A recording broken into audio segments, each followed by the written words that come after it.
Right. Good evening, students. Can you please drop a message in the YouTube chat? Is the audio and the video clear? Is there any lagging, or if the audio is not clear? Can you please quickly confirm? Good evening, students. Can you please?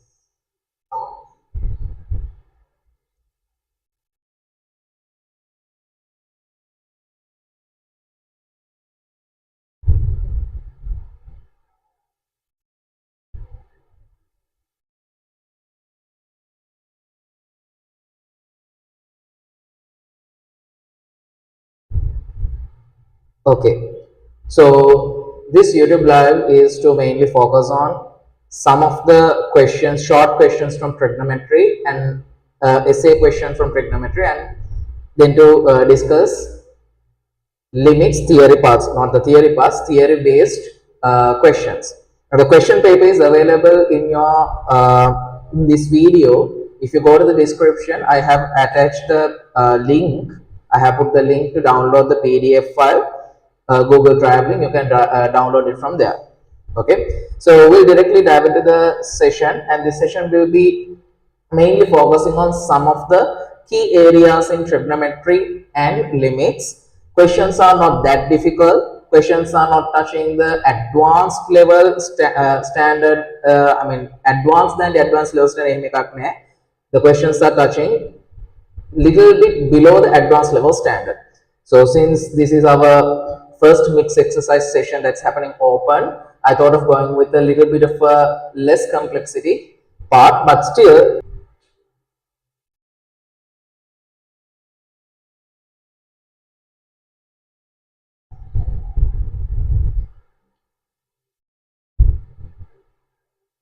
Okay, so sorry about that. We had a very small connection trouble, so I reconnected it. I hope my audio and video clear now.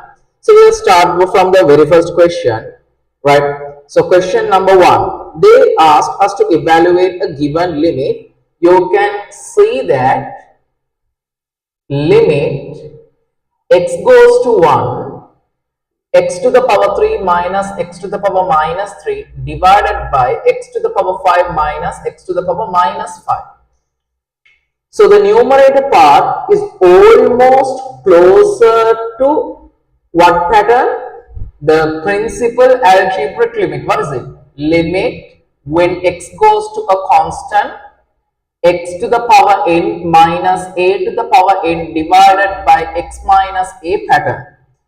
X to the power n minus some constant to the power n divided by x minus the same constant, and the variable goes to the same constant. If you can see this pattern in this one, we can go with principal algebraic limit.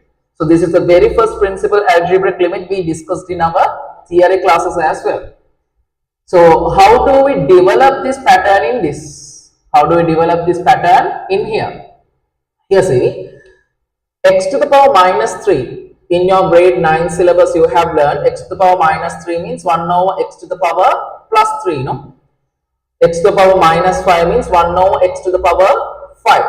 So let's convert the numerator and the denominators accordingly. You will get 1 over x to the power 3 divided by x to the power 5 minus 1 over x to the power 5. So in the numerator, take a common denominator and simplify. For the denominator, take a common denominator and simplify.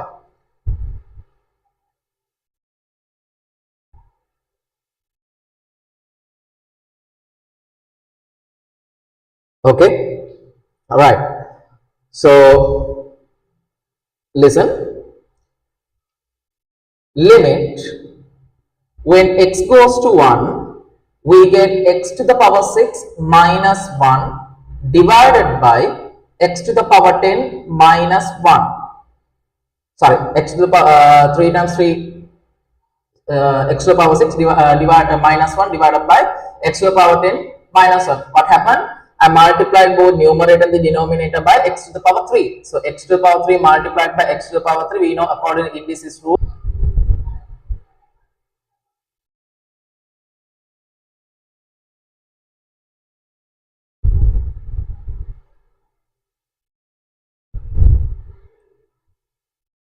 Uh, uh, um.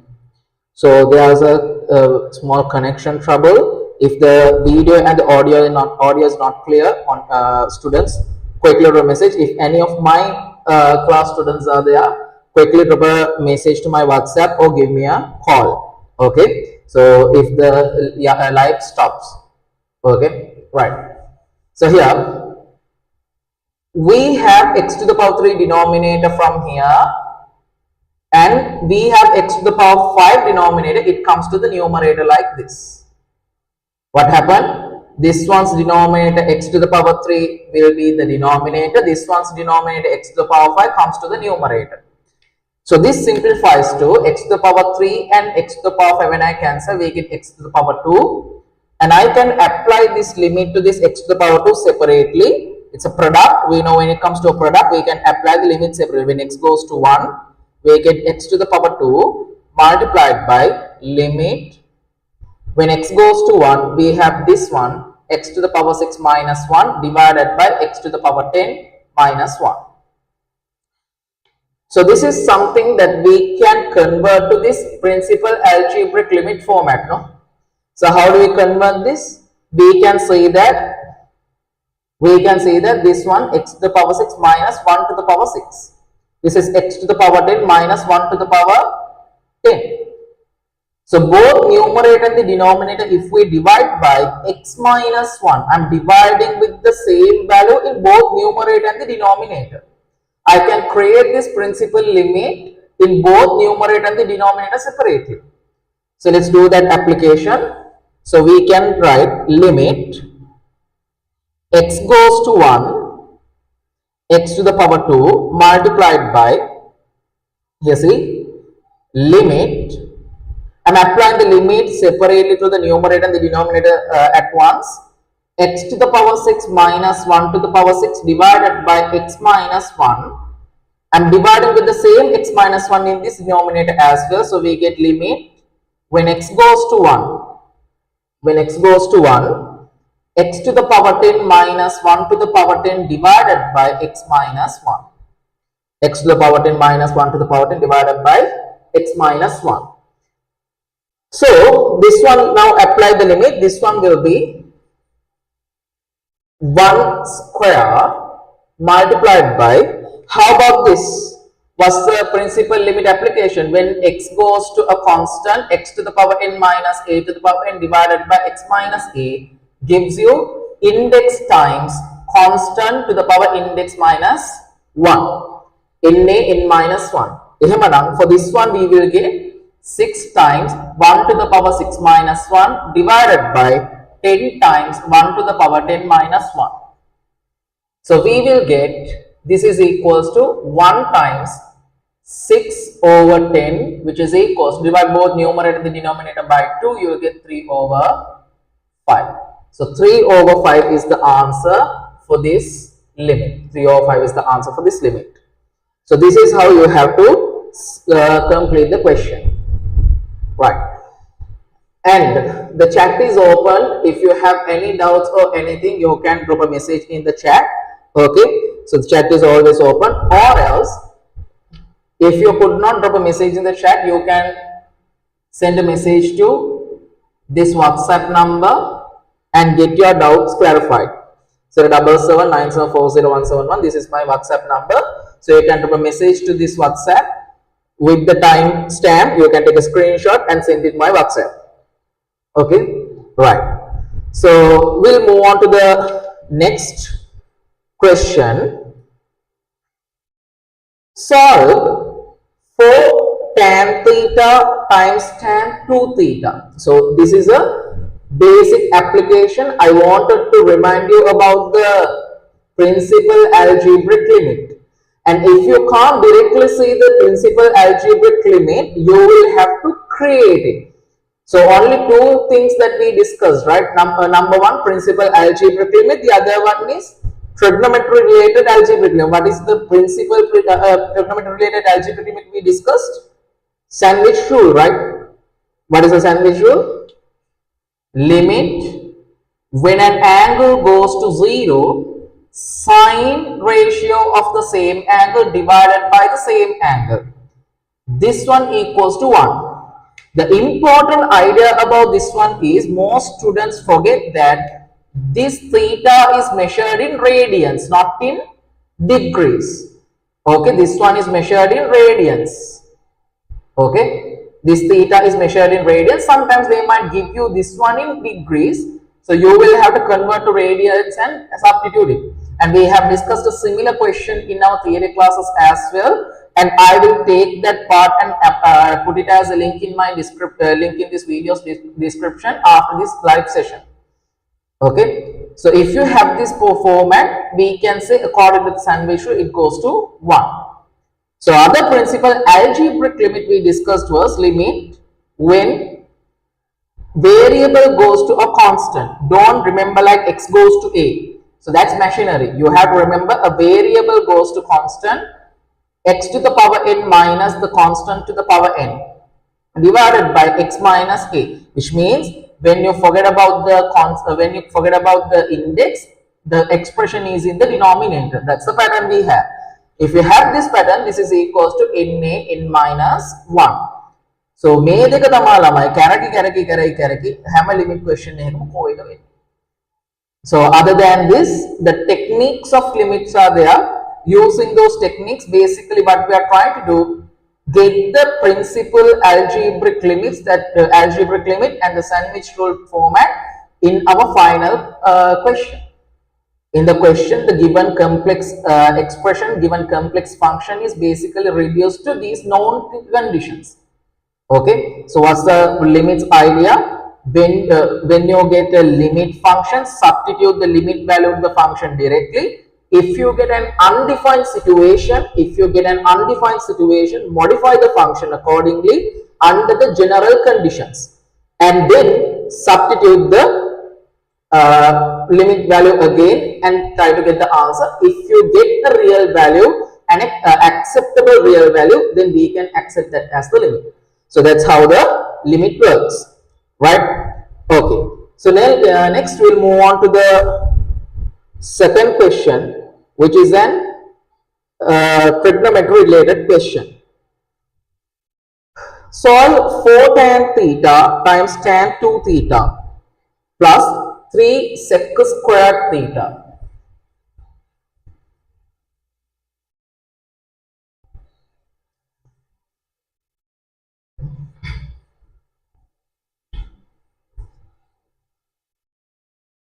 So here's second question. They want us to solve, okay, solve. So that's an important thing. Students think that when it comes to solve, you will get one answer. It's not always a one answer. We are solving a trigonometric function, so a trigonometric equation. Remember that when it comes to trigonometric equation solving part, we are not going to limit the answer for one particular answer we get. We are going to get the general solution. If you want to find specific answers, in the question they will mention find or solve this particular equation within this given range. For an example, in this question, if they ask you like this, 4 tan theta times tan 2 theta plus 3 sec squared theta equals to 0. So they want us to solve this for theta. They want us to find the solutions for theta. If they ask you to do like this, find solution for theta, not just theta, they ask you to do like this between 0 and pi. If they given you a range like this, then you will have to find the general solution and find the appropriate values for n and find the values that lies within this range for theta. So that's how you have to solve for theta. But in this case, they didn't ask you that. They generally ask you to solve for theta, which means for any theta. Then you can't find specific values. You will have to find the general solution for this particular this particular tan equation or this particular trigonometric equation. So I can see here we have tan theta, here we have tan 2 theta, here we have sec squared theta.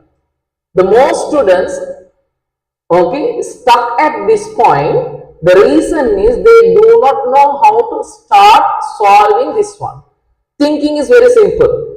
I can see a tan theta, I can see a tan 2 theta, I can see a sec squared theta. Tan 2 theta can be written in terms of tan theta with the help of tan's half angle distribution. 3 sec square theta, this sec square theta can be written in terms of tan square theta, while 1 plus tan square theta equals to sec squared theta. First of all, we'll try to write everyone in terms of tan theta. We get 4 tan theta times tan 2 theta equals to 2 times tan half of the angle divided by 1 minus tan squared half of the angle. This is how we get tan half angle distribution in tan terms. Plus 3 sec square theta, we can write 1 plus tan square theta, which is equals to 0. Right.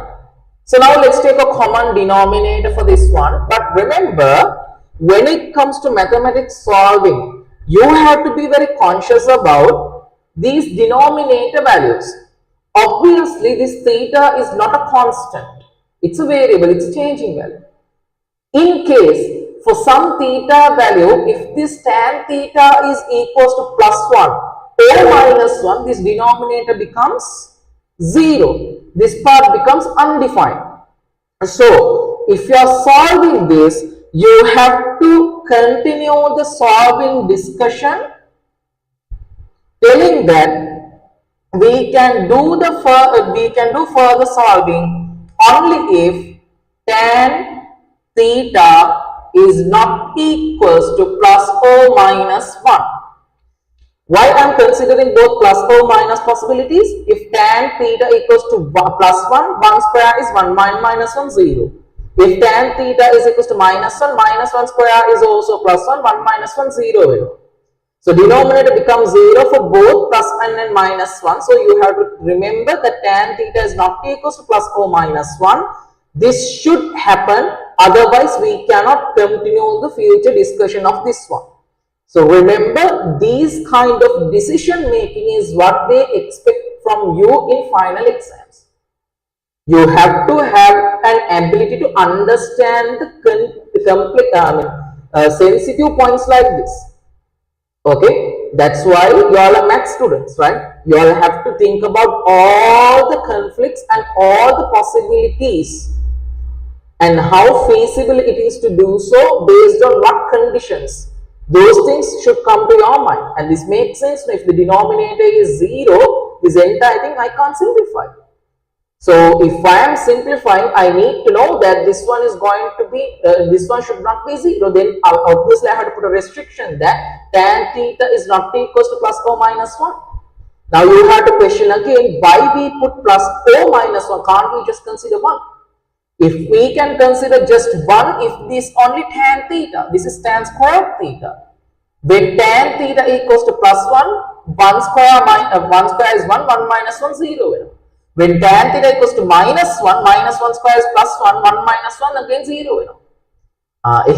You will have to remember that tan theta cannot be both plus or minus in this case, because both plus or minus, finally when you square it gives you plus 1, 1 minus 1, 0. So tan theta cannot be plus or minus 1. So that idea, this writing must be done. If you want to secure the full marks, this should be done. Right.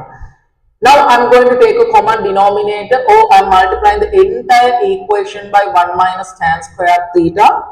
We get 4 times 2, 8, 8 tan square theta. If I multiply this part with 1 minus tan square theta, it's cancelling out, plus 3 times 1 plus tan square theta times 1 minus tan square theta equals to 0. This is how we get. Now plan your simplifications and try to simplify how we can do it. Okay, how we can do it. Right. So I can see primarily This one is almost in the form of a difference of two squares. I mean factors in the form of a difference of two squares. By keeping tan theta and trying to do the simplification is confusing, or not confusing actually. It's time consuming because we have to write tan square theta repeatedly. So let's give a substitution to this tan theta in terms of y and try to do the simplification. Okay, we'll give a substitution to tan theta in terms of y and we'll try to do the simplification. Right. So I will take, let tan square theta, let tan square theta equals to y. I'm giving a substitution like this. Why I give the substitution? Because I want to write it as a simple expression. I mean simple looking expression. So we get 8y plus 3 times 1 plus y square 1 minus y square equals to 0.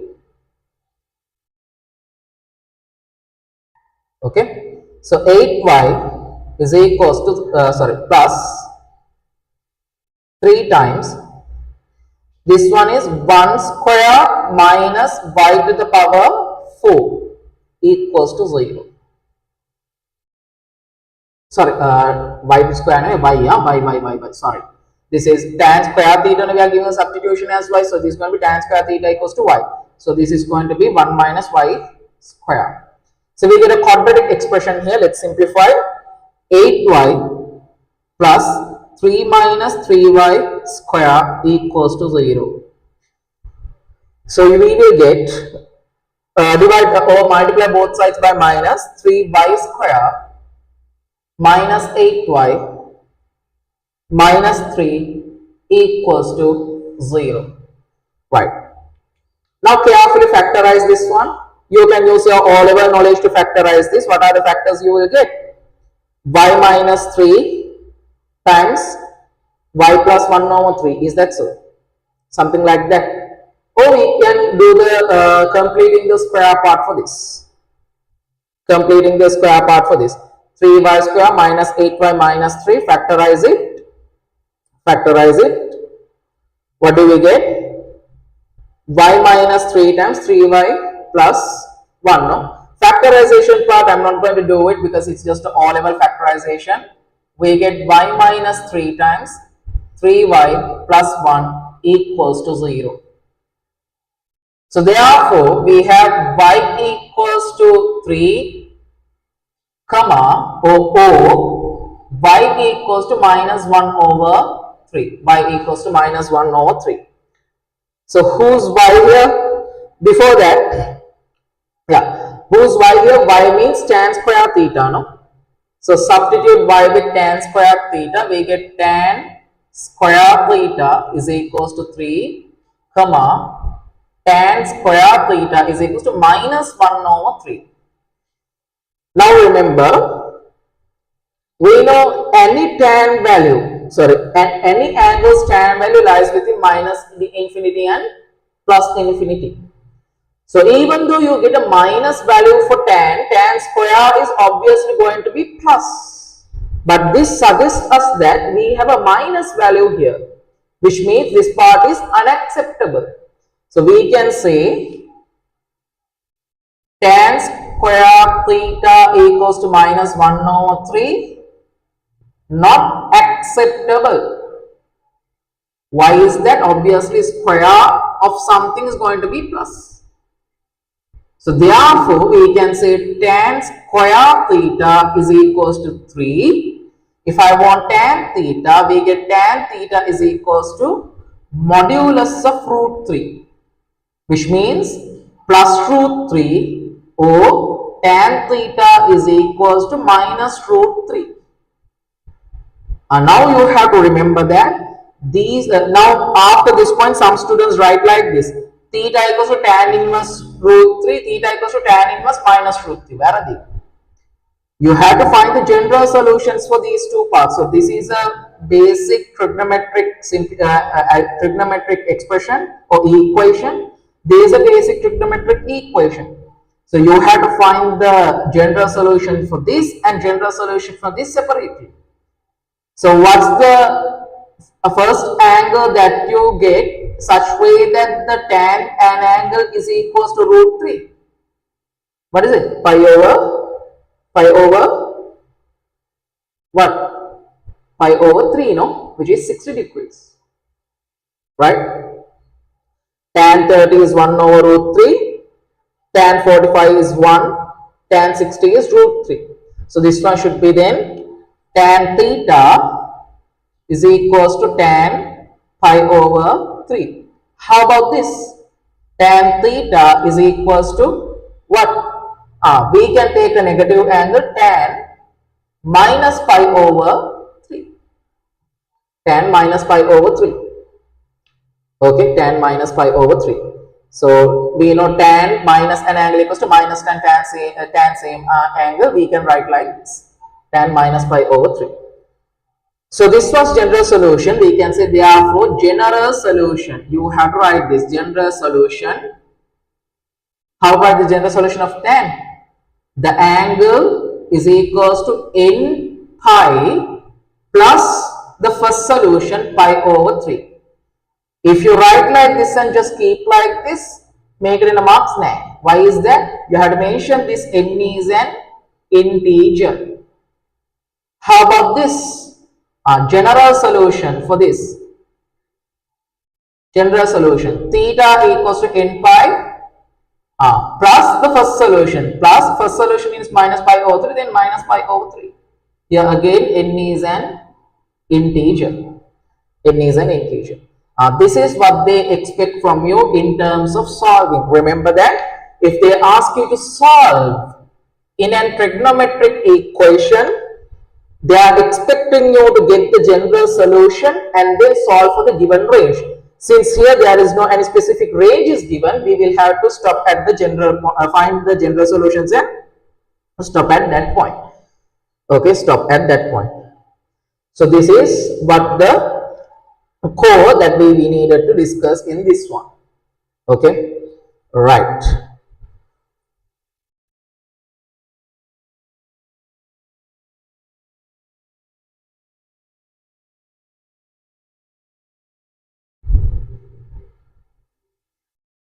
Question number 3. So I just wait. When I see buffering, I just wait. Okay, so I'll move to the third part, because why it's buffering when I teach, what happens is once the buffering stops, that part will be completely removed from that recording. I mean, YouTube won't deliver it to you. So that's what I noticed. So buffering whenever you can refresh your data connection and rejoin. Okay, and if my class students are there, everyone inform your friends and tell them to join the live session. Okay, because the live session is the one that is important. Obviously YouTube live recording will be available, but still the most effective work is going to be done in our live session, because you all are working live now, right? Now let's do the next part. Question number 3. Question number 3 says that if a tan x equals to tan ax, show that sine square ax equals to this given expression. Right.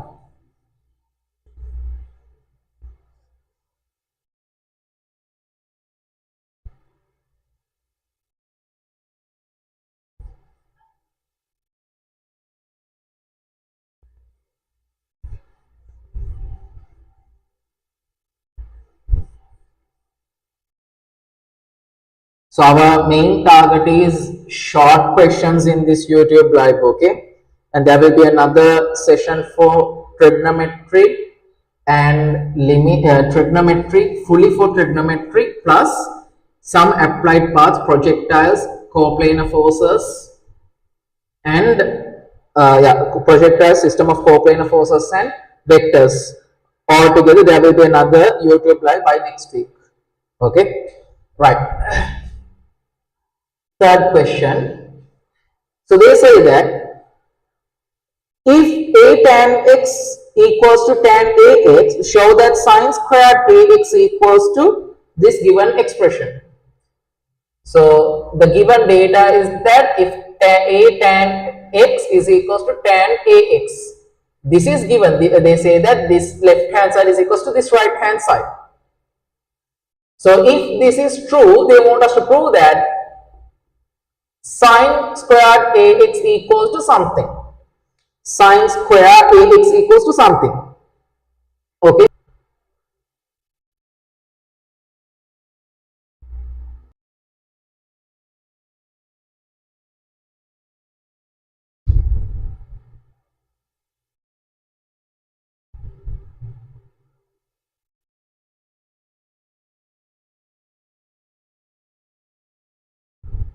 Right.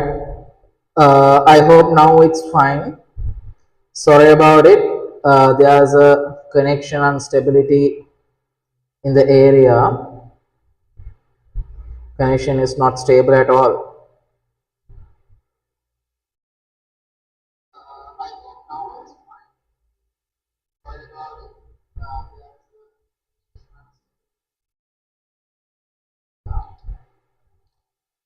Right. We know that within tan sine is hidden. Sine x over tan, sine x over cos x is tan x, no? So එහෙමනම් a tan x equals to tan ax. Here we have sine squared ax. I can generate it from this one. Okay. So what we are going to do is square both sides of the expression. Let's square both sides of the expression. So we get a squared tan squared x is equals to tan squared ax. So this one we can write it as a square times sine squared x divided by cos squared x equals to sine square ax divided by cos square ax.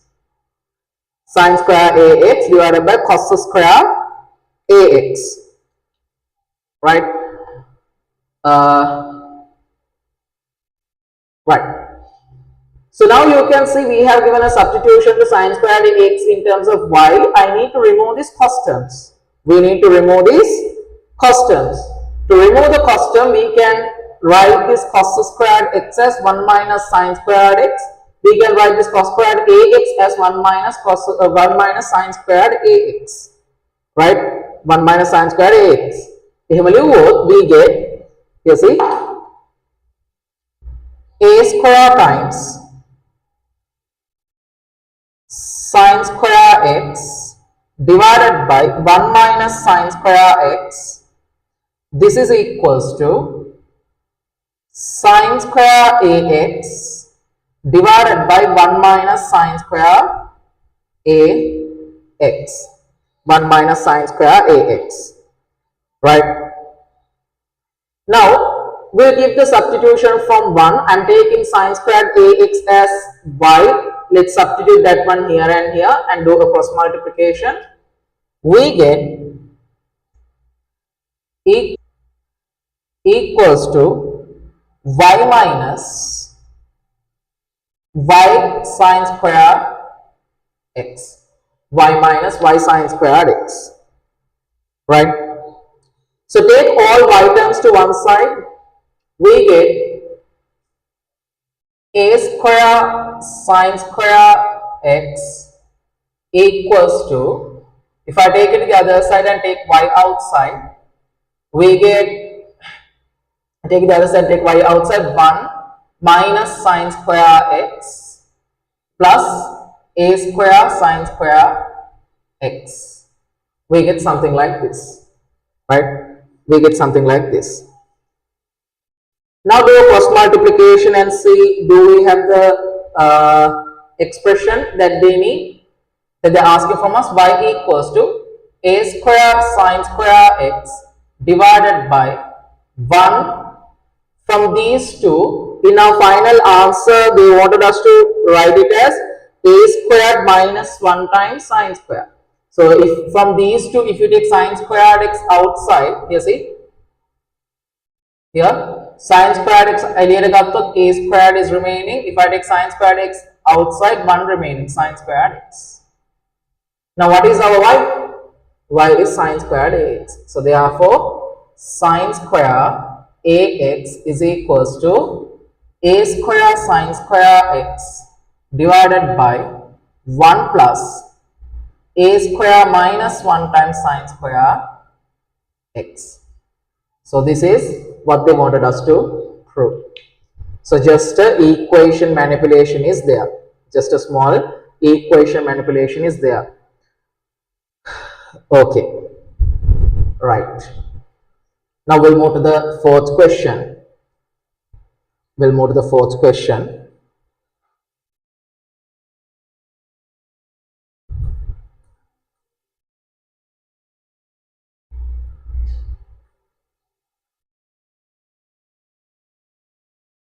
Prove that limit. This is a very good limits question.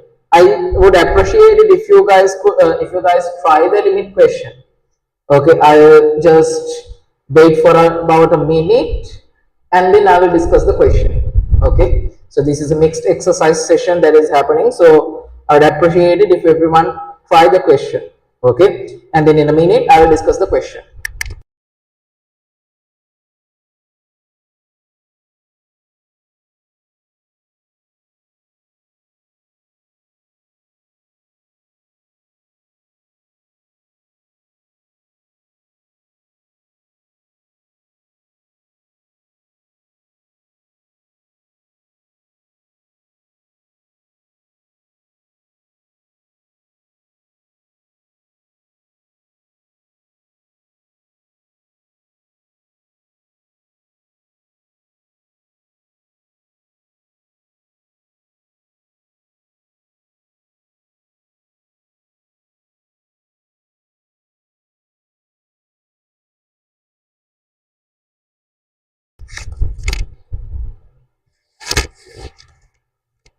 Okay, right.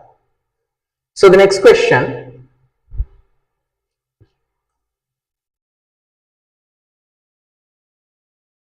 limit x goes to pi over 2. Question number 4.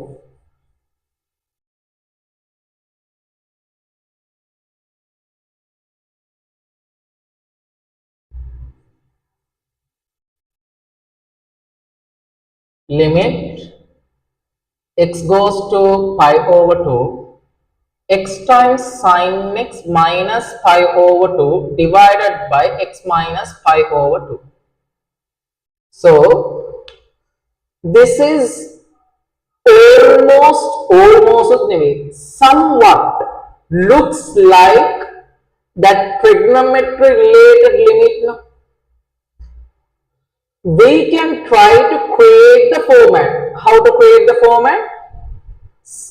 Limit some angle goes to 0, sine ratio of the same angle divided by the same angle pattern. For an if I write the limit when the angle goes to 0, sine ratio of the same angle divided by the same angle. If we have this pattern, this is equals to 1. So this is what we need to develop. This kind of appearance we have to develop in this. So how we are supposed to do that? Listen, we can see that here x minus pi over 2 is there. I can see only x here, minus pi over 2 is somewhere else. But I can do something like this. Limit, listen now, this is a very important thinking. So mathematics questions are not hard. The only thing is the beginning part you should be able to think it. So here see, our ultimate goal is to create the pattern. If I want to create that pattern, within sine I need to develop the within sine also I have to have the same angle, and somewhat I need to make attempt to simplify, but directly putting the values here or trying to modify this one is not going to happen. So we can do something like this.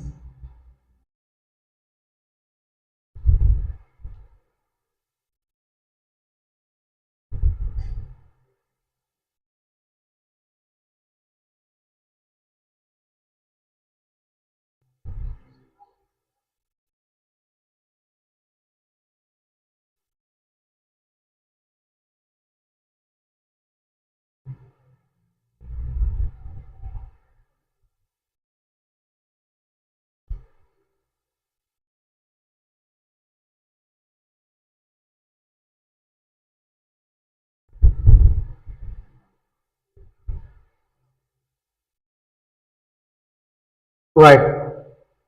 So when there's a connection issue happens, you are at a so actually, Buddha, I have tried multiple types of connections. Okay. So this one is the third network connection that I'm using. So I have enough data, but the connection stable thing is the problem. Right. I hope it will go smoothly after this one. Right. So here say we need to create the format of that sandwich rule in this. Here see my thinking. X minus pi over 2. This one I am writing here. But the thing is I have only x. I put a minus pi over 2. To eliminate that minus pi over 2, I will put a plus pi over 2 also. අවුලක් නැන්නේ හිත upset නැන්නේ x වෙනුවට instead of x I'm writing x minus pi over to plus pi over 2 we have sin x minus pi over 2 divided by x minus pi over 2. Listen, limit when x goes to pi over 2 still we can't apply the limits. Here see I'm taking like this. Listen very carefully. We'll take like this. I wanted to create this part now, so just take it as a group. X minus pi over 2 plus pi over 2 same x. Remove the brackets. We get x minus pi over 2 times sin x plus pi over 2 sin x minus pi over 2 divided by x minus pi over 2. Okay, here we have plus. In the denominator we have x minus pi over 2. Now here say this is an expression. I can give the denominator separately. So we get limit x goes to pi over 2 x minus pi over 2 times sin x divided by x minus pi over 2. We know when we apply limits, we can apply the limits for the expression part separately. So I will apply it separately and we will give this denominator to this one as well. While I am taking the numerator pi over 2 as a common factor, I am taking this part as a separate one and this part.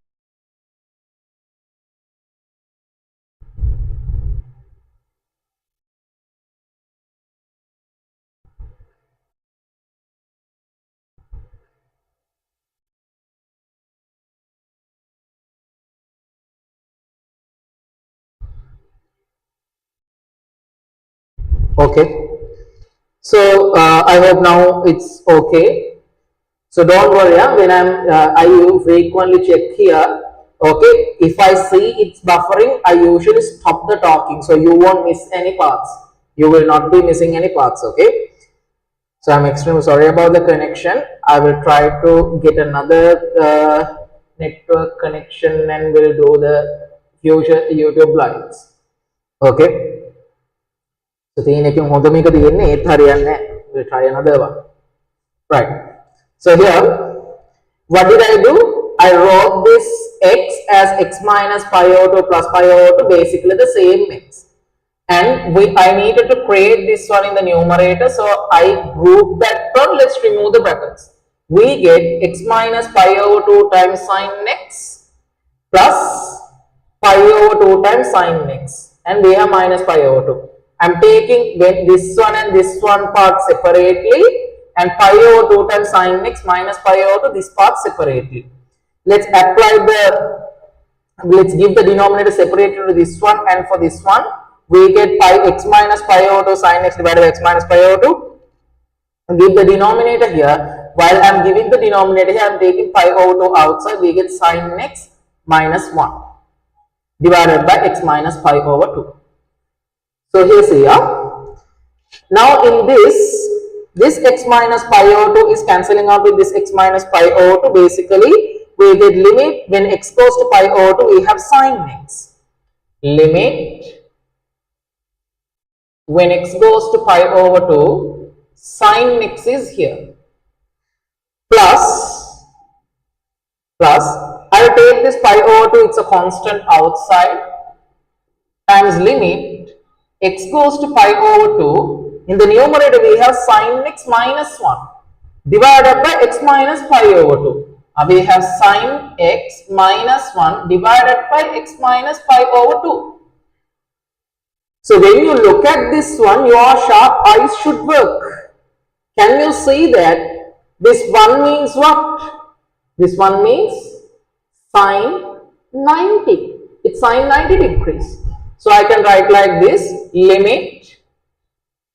Let's apply the limit for this one and take limit when x goes to pi over 2, sin pi over 2 is 1, this one will give you 1, plus pi over 2 times limit x goes to pi over 2, listen, sin x minus sin 90 divided by x minus pi over 2. What is sin 90? So sin x minus sin 90. What is this? Sin c minus sin d format. How to take the sin c minus sin d format? 2 times cos sum of the angles divided by 2 times sin difference of the angles divided by 2. That's the sin c minus sin d format, no? Right. So we can write 1 plus pi over 2 times limit x goes to pi over 2, 2 times cos sum of the angles divided by 2. What is it? X plus pi over 2 divided by 2. And do the simplification in your head. X plus pi over 2 divided by 2, which is x over 2 plus pi over 4. Let's just keep like this. X plus pi over 2 divided by 2 times sine difference of the angles divided by 2, x minus pi over 2 divided by 2. Divided by x minus pi over 2. X minus pi over 2. Now what we can do? Take this constant outside, 2 and 2 cancelling out, pi is remaining. So we get 1 plus 2 and 2 cancelling out, pi times, listen now, limit, let's apply for this one as well as for this one. I'll give the denominator to side. So we get limit x goes to pi over 2 cos x plus pi over 2 divided by 2 times limit x goes to pi over 2 sin x minus pi over 2 divided by 2 divided by x minus pi over 2. Why I can give this denominator only for this sign? Because it's a multiplication. I can give the denominator only one part. Here we have to give the denominator for both of them because this is an expression here. So here we have a product, no? So we can simply give the denominator to only one part. So can you see, when you in order to apply the limits for this one, to apply the sandwich rule for this one, here we have x minus pi over 2 divided by 2. Here we have only x minus pi over 2. So I want to make divided by 2 here, no? I want to take the divided by 2 part here. We can modify this angle as divided by 2 multiplied by 2. Okay? Divided by 2 multiplied by 2. Right. So let's take this one is a denominator to so you get 1 plus pi over 2 times, okay, apply the limit to this one here. When x goes to pi over 2, pi over 2 plus pi over 2 is pi. Pi divided by 2 is pi over 2. Cos 90. Cos 90 is how much? Cos 0 is 1, cos 90 is 0. Multiplied by, how about this? Here we get limit. Divide both sides by 2 and see. If you divide both sides by 2, x over 2 goes to x over pi over 4. Here we have that, no, x over 2 pi over 4. When you divide both x and pi over 2 by 2, you get x over 2 pi over 4. So here x over 2 goes to pi over 4. I can divide both sides by 2 and write pi over 4. Sine x minus pi over 2 divided by 2 means x over 2 minus pi over 4 divided by x over 2 minus pi over 4. Minus pi over 4. So whatever it is, no problem. Okay, this one is 0. This one here, what happens when you substitute x equals to pi over 2 here?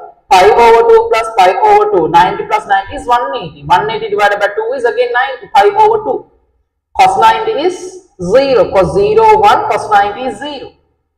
Cos 90 is 0. So pi times 0 times this one goes to 1. So pi times 0 times anything is going to be 0. So finally the answer is going to be just equals to 1. So this is going to be equals to just 1.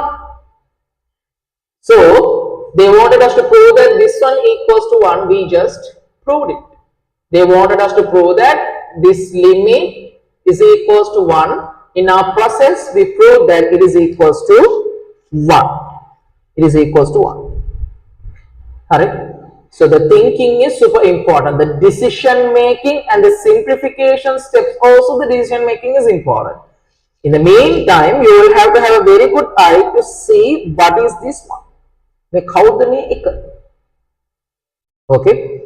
I can see if I write this one here, x minus pi over 2, no? Everywhere I have to connect x and pi over 2. So actually one is sine pi over 2. I can sine x minus sine pi over 2. Maybe sine c minus sine d format might give you an easy simplification. That's why I thought of going with sine c minus sine d format. When you simplify, you will get the beautiful answer 1, which is what they wanted us to prove or show. Right.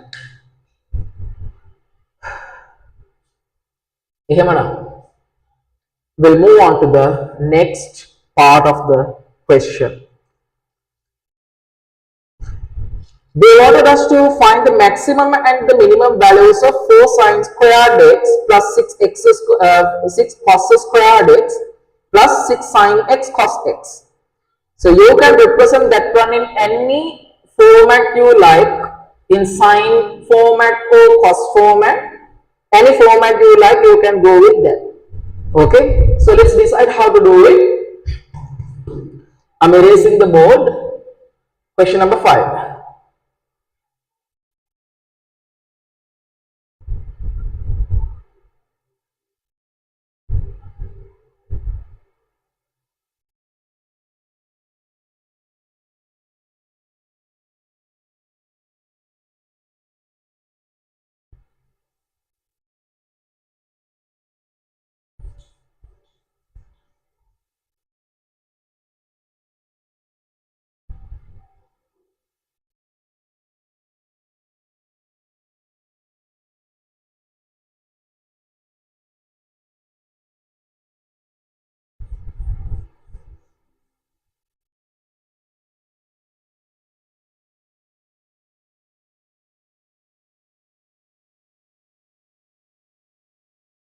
Right.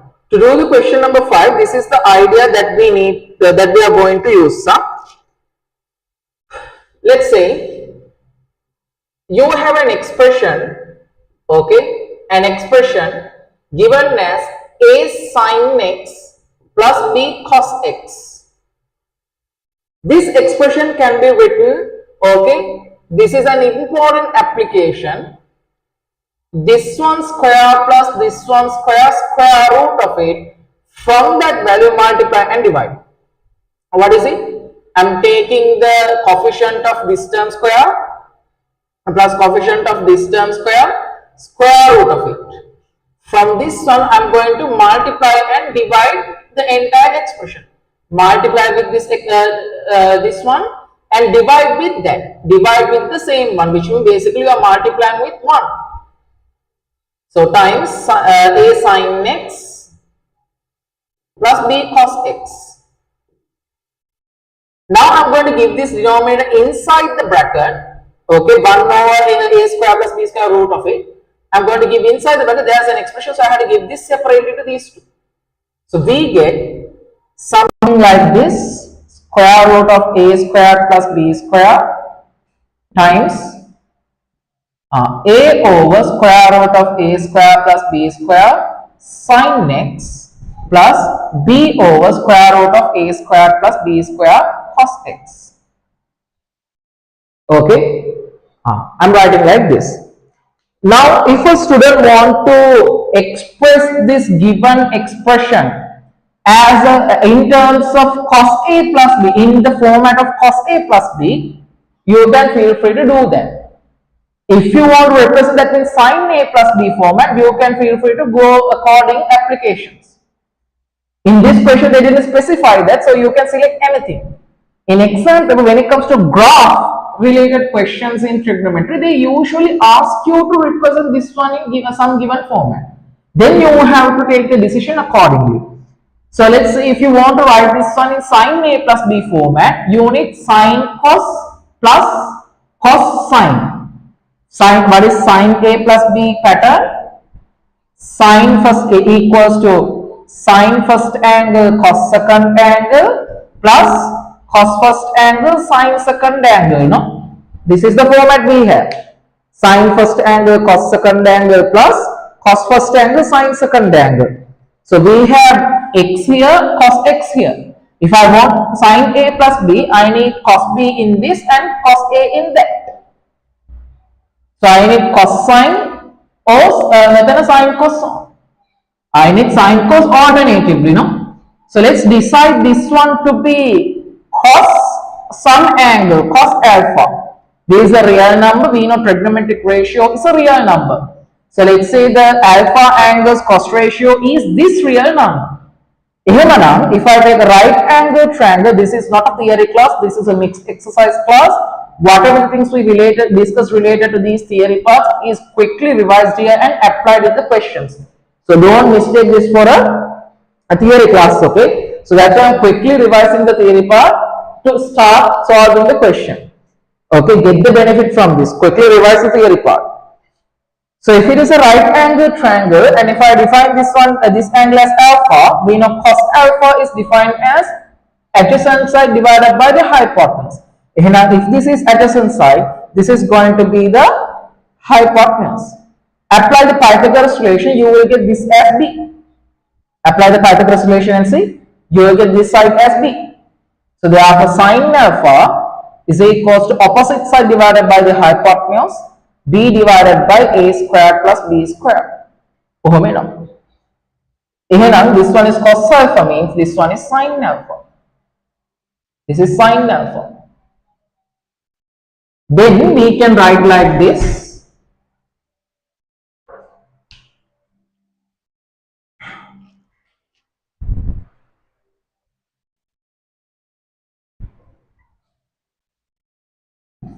Expression square root of a square plus b square sin x times cos alpha plus cos x times sin alpha, where cos alpha is defined as a over square root of a square plus b square. So what is this format? Sin first angle cos second angle plus cos first angle sin second angle. So this one can be written as square root of a square plus b square sin x plus alpha. This is the process that we simplify this expression in this format. Here we have sin cos both, here we have only sin function. Here we convert the function to a one trigonometric function. There are multiple trigonometric ratios are there. We are converting that to a specific trigonometric function, a sine function or a cos function. If you want to represent this one as a cos function, you can define this one as sine, this one as cos. So you get sine plus cos means cos A minus B format. You can decide it based on your given application, right? So this is the idea that we are going to use in our question number 5, right? So the question number 5, there's a huge expression given to you. Not that huge, you will get more complicated expressions in exams. Okay, so the given expression is this: 4 sine squared x. Question number 5. Okay,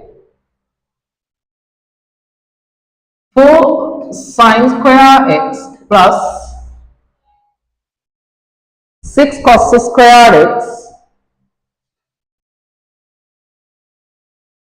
6 cos squared x plus 6 sin x cos x.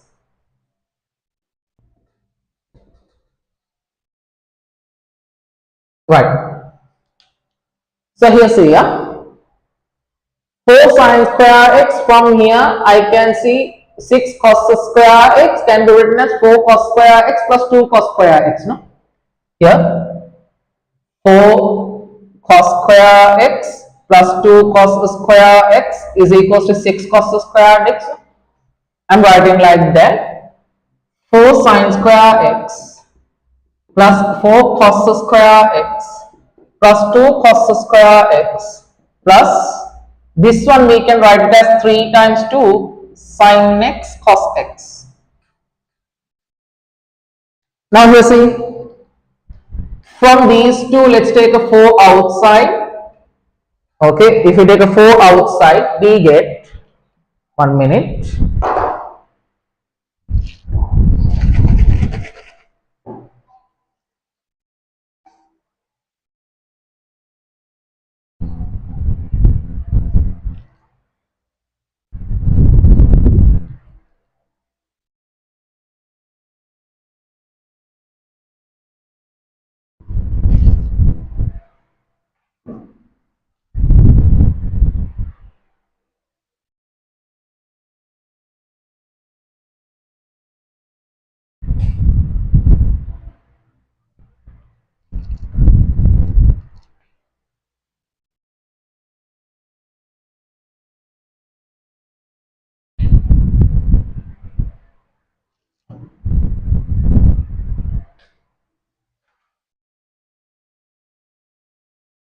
Right. So if I take 4 outside, we get sine square x plus cos square x. We get sine square x plus cos square x. Plus, what is 2 cos square x? We know that cos 2x is equals to 2 times cos square x minus 1. No? Then we can take this minus 1 to the other side. So you get cos 2x plus 1 is equals to 2 cos square x. And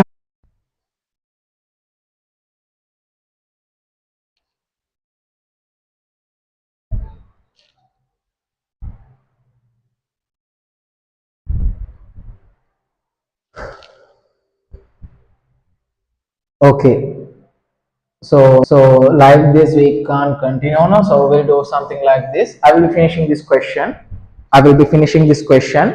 And for the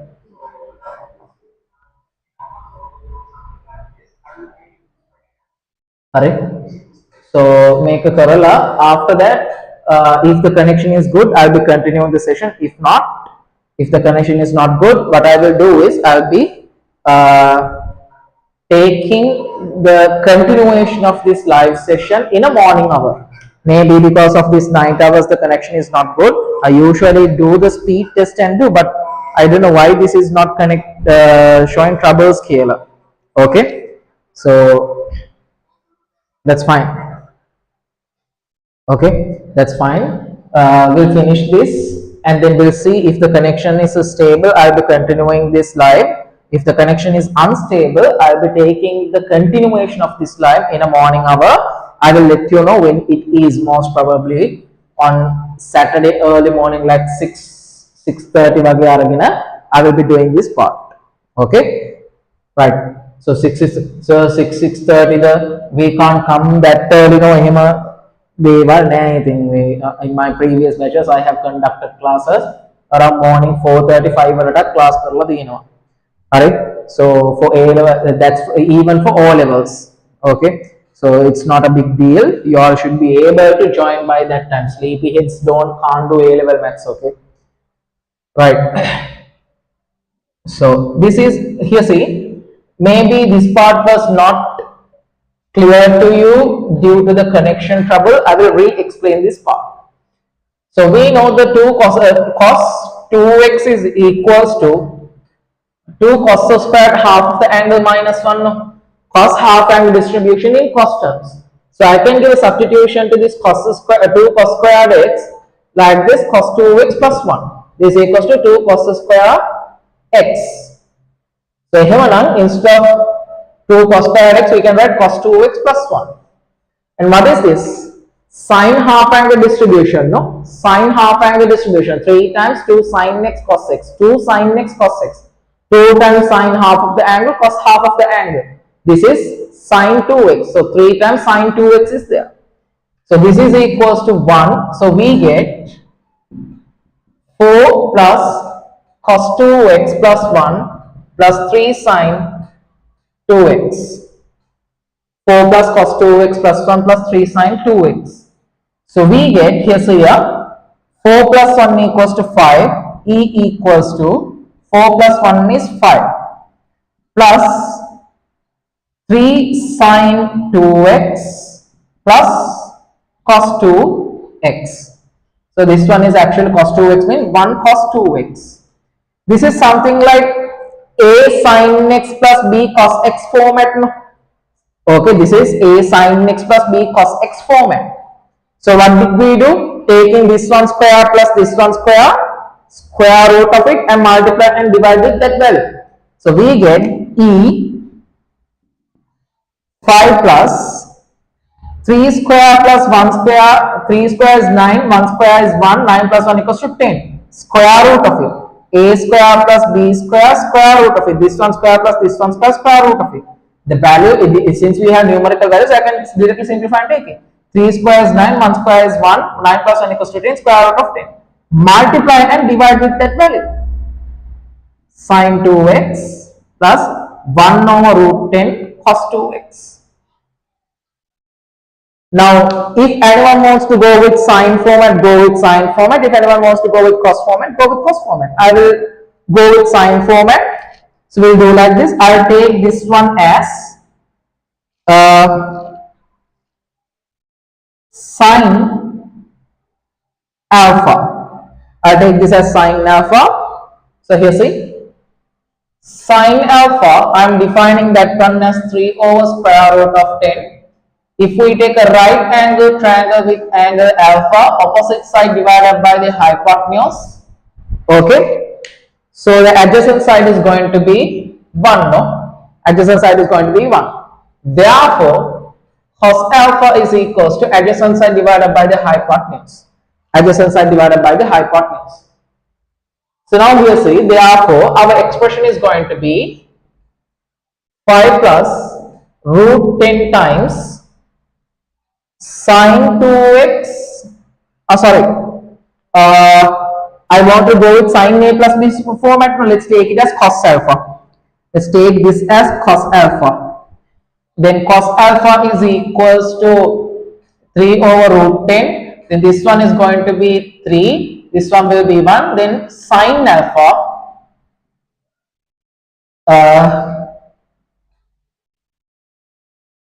Then sine alpha equals to 1 over root 10. I will take this as sine cos sine. So I can write it in sine a plus b format. If you take sine cos, no problem. You will get cos a minus b format. No problem.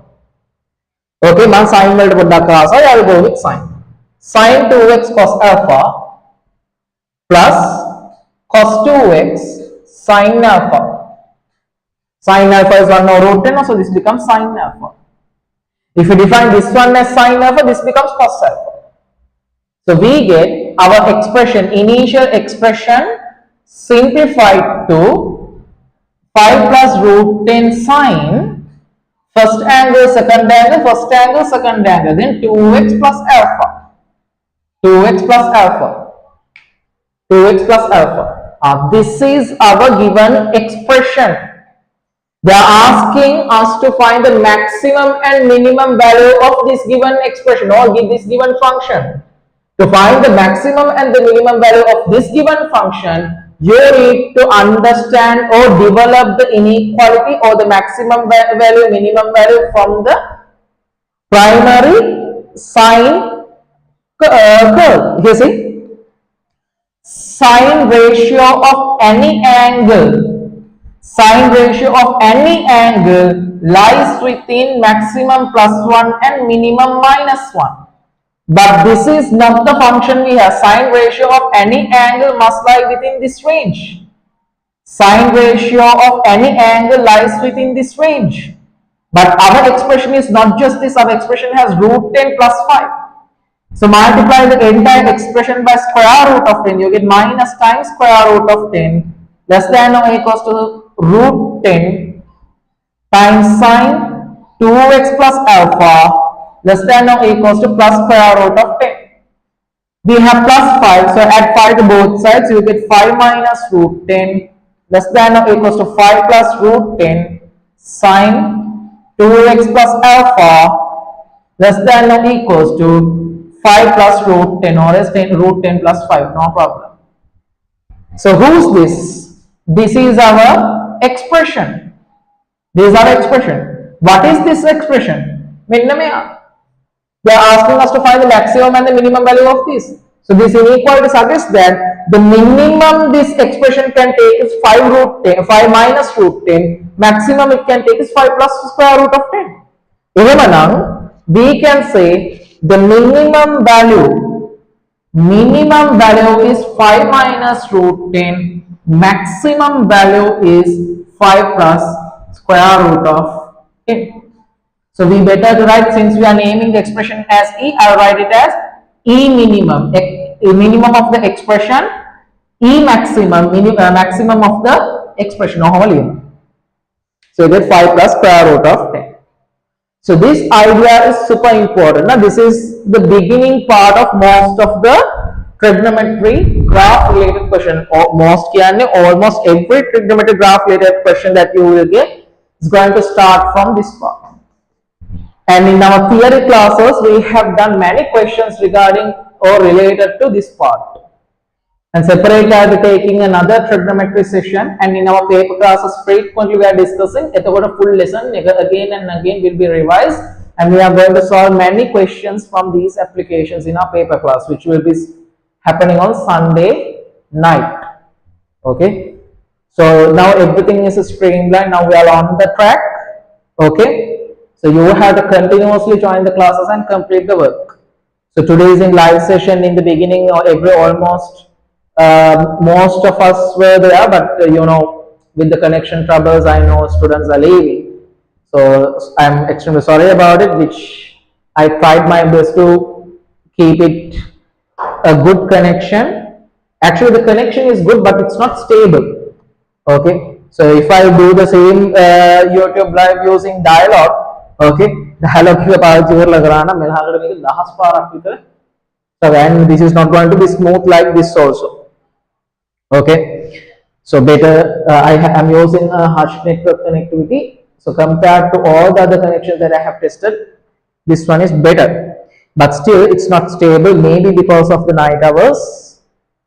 But so for a while now, it didn't get disconnected. Okay. Right.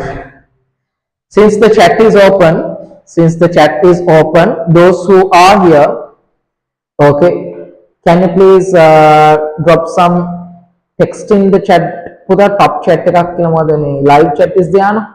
So in the live chat, can you drop a chat?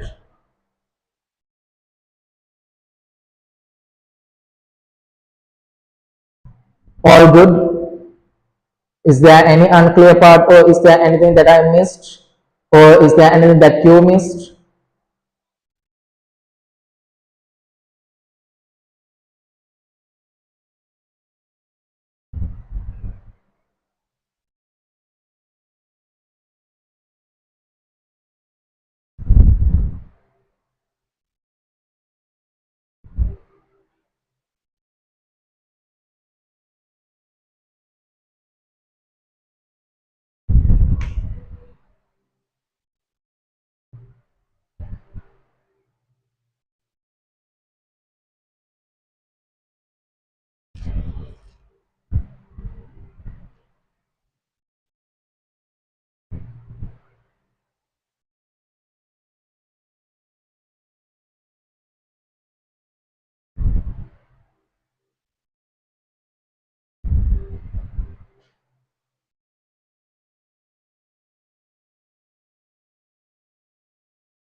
Right.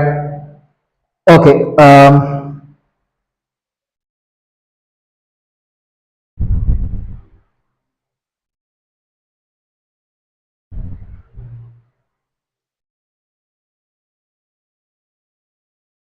Next one.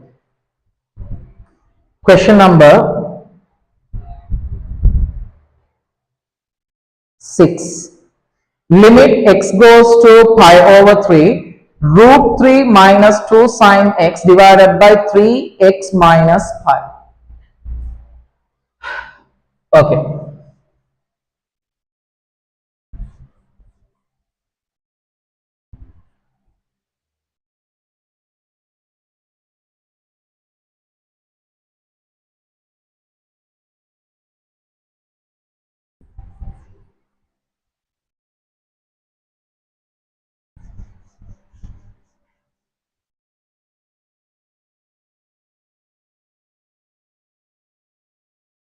Right.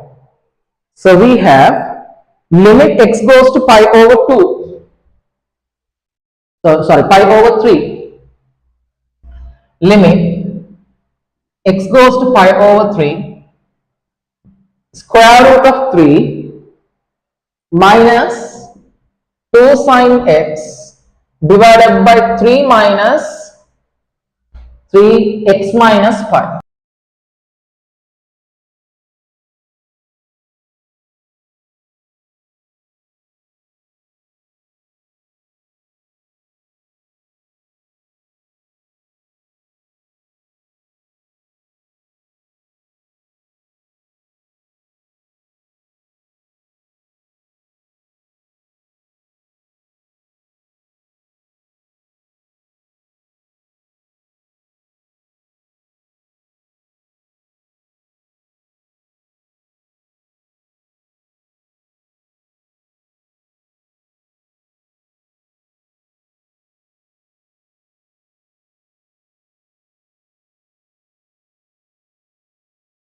Right, sorry about it.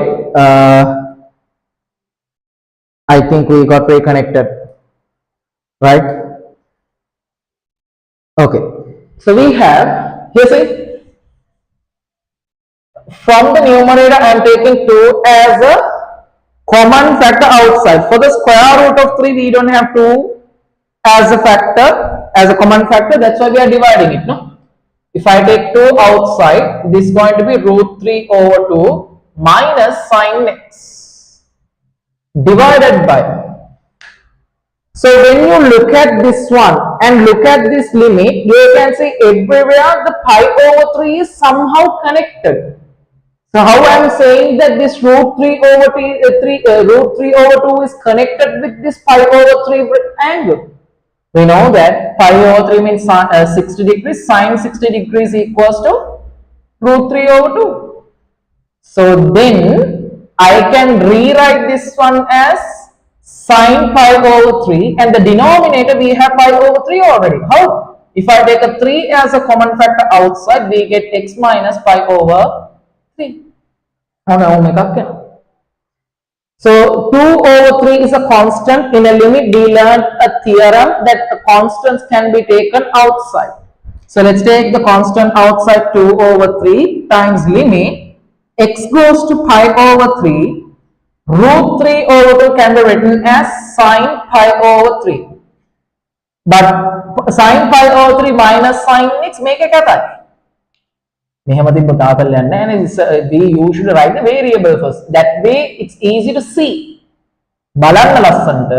I'm taking the minus sign outside. If I take the minus sign outside, we get sine x minus sine pi over 3. While I'm writing this root 3 over 2 as sine pi over 3, I'm taking a minus sign outside.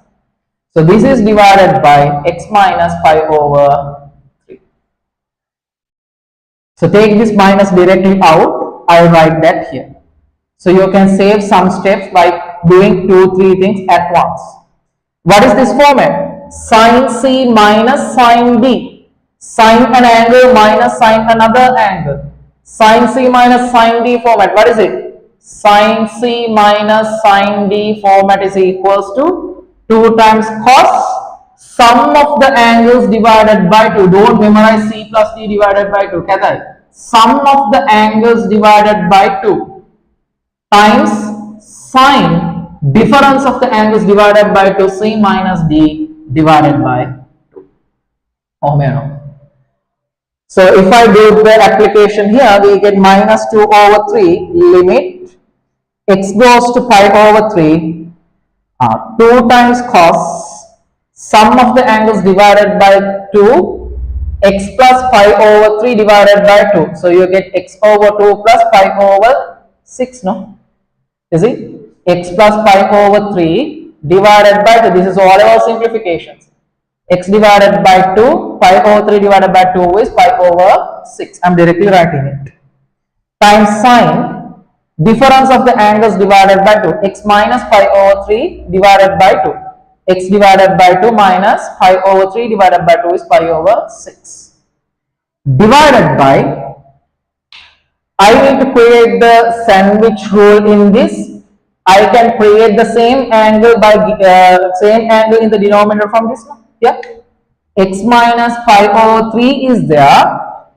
If I divide this by 2 and multiply by 2, I am not doing any kind of a harm to the given expression. I am just multiplying and dividing by 2. Basically, I multiplied with 1. Multiplying something with 1, that doesn't make any impact. Sine x minus pi over 3 divided by 2 and multiplied by 2, no problem. So x divided by 2 is x over 2, pi over 3 divided by 2 is pi over 6. So we can take this 2 here outside because it's a constant. So we get minus 2 over 3 multiplied by 1 over 2. How this 1 over 2 came? When the may I read? No, we can cut this one and this one, no? So no need to take that out. So we'll apply the limits separately. Limit x goes to pi over 3. Limit x goes to pi over 3 cos x over 2 plus pi over 6 times, let's apply the limit separately to this, x goes to pi over 3 sine x over 2 minus pi over 6 divided by x over 2 minus pi over 6. We can't still apply the sandwich rule. What's the reason? Variable goes here, x goes to pi over 3. We need to have this expression. So we need to have the limit goes to 0. We need to have limit goes to 0. In previous question, I didn't amend the limit like that. I did not convert the limit such way that the angle goes to 0. Correct it. Right. So here see,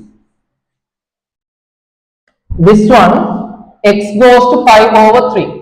Divide both sides by 2, x over 2 goes to pi over 6. But sandwich rule says what? Limit, if an angle goes to 0, sine ratio of the same angle divided by the same angle is equals to 1. We need Sine ratio of the same angle divided by the same angle, and the angle should go to 0. If this pattern exists, we can apply the sine ratio.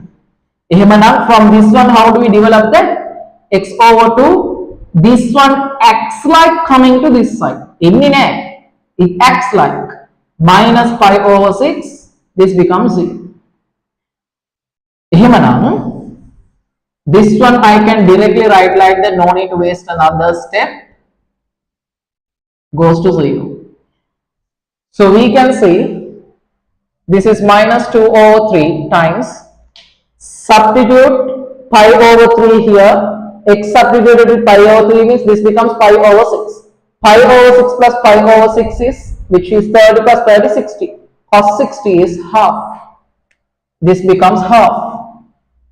Multiplied by, according to the hand ratio, this one goes to 1. This one goes to 1. Multiplied by 1.